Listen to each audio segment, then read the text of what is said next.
చస్తే చావు, బ్రతికితే బ్రతుకు, నా వడ్డీ మట్టికి నాకు ఇవ్వాల్సిందే.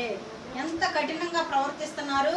దేవుని దగ్గర ఎన్నిసార్లు ఏడ్చావో, నేను తప్పు చేశానయ్యా, దయతో నన్ను క్షమించు, నేను ఇలా బ్రతికాను ఎదుట అని నువ్వు మోకరించి ప్రార్థన చేస్తే నేను ఎన్నిసార్లు క్షమించాడు దేవుడు? మరి నిన్ను క్షమించిన దేవుడు ఆయన కలిగిన నువ్వు నీ సహోదరుని క్షమించాలా లేదా?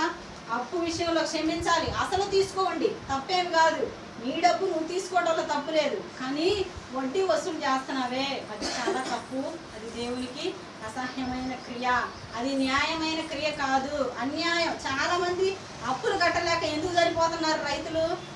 అప్పులు ఎక్కువైపోతున్నాయి. ఎలా ఎక్కువైపోతాయి అప్పులు? 1 లక్ష తీసుకుంటే మరొక 1 లక్ష అయితే సంవత్సరం వచ్చేసరికి 4 రూపాయల వడ్డీ, 5 రూపాయల వడ్డీ. ఎలా కడతాడు ఈ సామాన్య మానవుడు? క్రీస్తు ప్రేమ లేదు, సంఘాల్లో లేదు. క్రైస్తవులుగా బ్రతుకుతున్నారు కానీ క్రియారూపకమైన క్రైస్తవులు లేరు.